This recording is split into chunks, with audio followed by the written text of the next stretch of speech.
तो नेक्स्ट हिसाब की ओर बढ़ते हैं, जो कि प्रश्नावली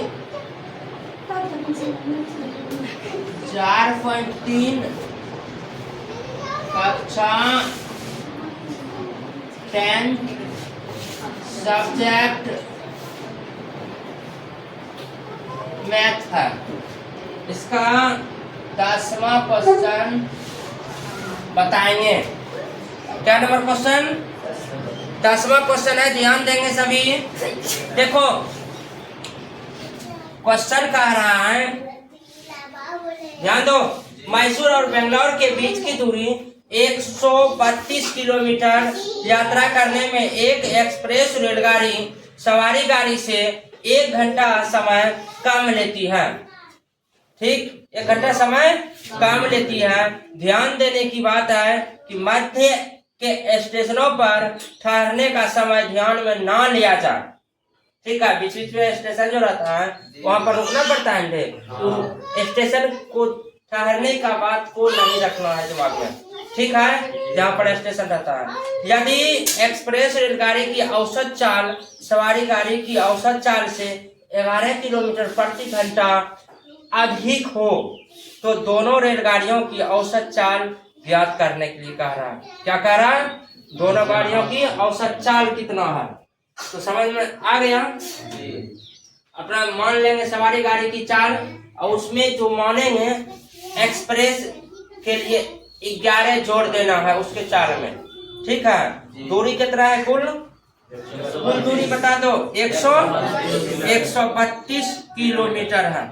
ठीक है, तो यहाँ तक किसी की दिक्कत है? नहीं ना? तो चलो मान लेते हैं, माना कि, ठीक है, माना कि सवारी गाड़ी की चाल x किलोमीटर तथा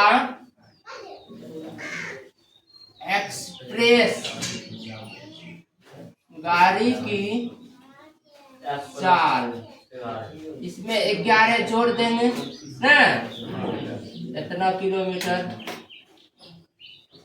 पर घंटा यहाँ लगा देंगे पर घंटा। ठीक है, दूरी मेरा कुल दिया हुआ है, कितना दूरी है? 132 किलोमीटर। ठीक है, ठीक है। तो समय बराबर सूत्र क्या होता है? दूरी बटे चाल। तो देख लो, दोनों के लिए समय निकालना है, तो दूरी बटे चाल, तो 132 बटे x इसमें हो जाएगा। ठीक है, अब माइनस करेंगे इसके लिए भी, एक्सप्रेस के लिए भी, तो देख लो 132 बटे x प्लस 11। ठीक है, कितना समय कम लगता है? 1 घंटा समय कम लगता है एक्सप्रेस से, है कि नहीं? तो हम सवारी गाड़ी में, सवारी गाड़ी की चाल में एक्सप्रेस की चाल घटा देंगे, बराबर में 1 लिखेंगे। समझ में आ गया सभी को? ठीक है, अब चलेंगे प्रश्न से। तो ध्यान देना, समय बराबर दूरी बटे चाल। तो दूरी कितना है? 100 बटे चाल कितना है सवारी के लिए? x माइनस फिर दूरी कितना है? 132। और एक्सप्रेस के लिए चाल कितना है? x प्लस 11 बराबर में 1 घंटा समय कम लेती है। ठीक है, अब इसको हल करेंगे, जो मान निकलेगा बस हो गया। तो देख लो, लघुत्तम इसका लेंगे, x इंटू एक्स प्लस 11 हो गया। अब देखो ये x मिल रहा है, डब्बा नहीं मिला, तो इतना गुना ऊपर लगा करेंगे, तो 132 गुना x प्लस 11 माइनस, इससे इसको पढ़ेंगे तो 132 इक्वल 1। अब 132 से पूरा डब्बा गुना करेंगे कि नहीं? आइए चलो को x से करेंगे कि नहीं? बस बोलते चलेंगे, 132 x प्लस 11 गुना 132 करेंगे। ठीक है, तो देख लो 11 दूनी 22 1 बाकी 2 11 33 33 2 35 बाकी 3 11 3 14। ठीक है, इसको उतार देंगे, 132x डिवाइडेड बाई, इसको भी कर दो गुना x square plus 11x equal में कितना हो जाएगा 1 रहेगा। इक्वल में कितना रहेगा 1। यहाँ तक समझ में आ गया सभी को?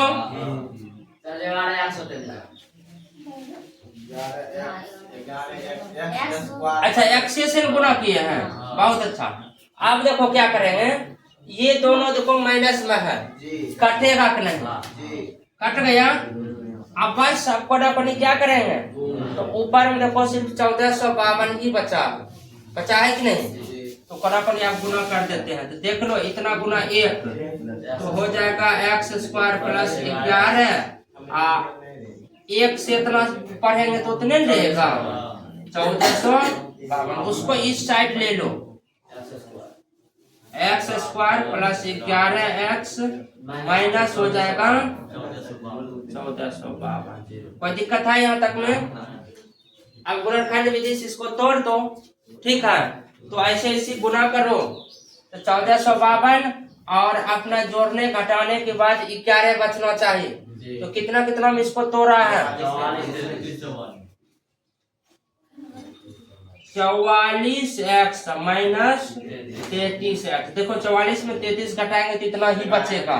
तो यहाँ जो चिन्ह रहेगा बोले है कि 12 वाला संख्या को वही चिन्ह रखते हैं, ठीक है? यदि माइनस रहते हैं तो इसको माइनस लेते हैं, इसको प्लस लेते हैं, है कि नहीं? इधर वाले को उतार देते हैं। अब कॉमन ले लो, x सिर्फ आएगा x plus 44 minus 33x plus 44 बराबर 0। अब देखो दोनों डिब्बा सेम है, एक डब्बा लिख देंगे, फिर इसको डब्बा कर देंगे और दोनों के लिए रहेगा 0, है कि नहीं? और उसके बाद दोनों का मान निकाल देंगे। x का मान जो माइनस में रहेगा उसको अमान्य कहेंगे, दोनों प्लस में आएगा रे, हाँ एक माइनस में एक अमान्य कह देंगे। जो x का मान रहेगा वो सवारी गाड़ी का मान हो जाएगा और उसमें 11 जोड़ देंगे, एक्सप्रेस का हो जाएगा, ठीक है? तो हम आगे की ओर बढ़ते हैं। तो चलो एक डब्बा इसको लिख देते हैं, कितना है x प्लस 11 44 रे 44 इंटू x माइनस कितना है 33, है कि नहीं? अब ये जो बाहर है ना इसको अंदर में ले लेते हैं डब्बा के, तो x माइनस 33 बराबर 0 हो गया। तो अब क्या करेंगे, इसके लिए भी 0, इसके लिए भी 0 कर दे। तो चलो तुम ऐसे भी बना सकता है, जब x प्लस 44 बराबर 0 तब ना, तो माइनस में आ गया तो इसको क्या कह देंगे, हाँ एक कोई मान है। जब x माइनस 33 बराबर 0 तब इसका मान हो गया। तो देख लो x का मान कितना आया 33। तो x को हम क्या माने थे, सवारी गाड़ी माने थे कि नहीं? सवारी ना माने थे, हाँ। तो दोनों की औसत चाल पूछा है, क्या पूछा है? हाँ। तो बस अच्छा लिख सकते हैं, अतः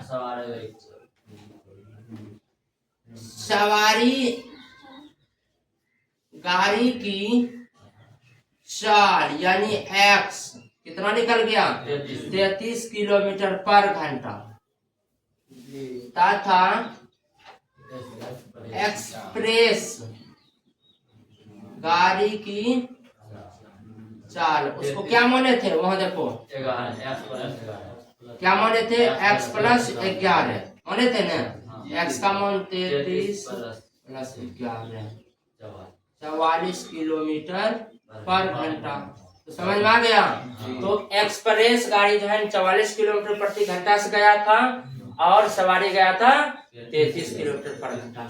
तो एक चीज दिमाग में बैठा लेना, जो चीज यहाँ मानते हैं ना शुरू में, वही चीज का आता निकालने के लिए जो मान जब भी निकलेगा उसको उस पर बैठा के लिख देना है एक लाइन, ठीक है?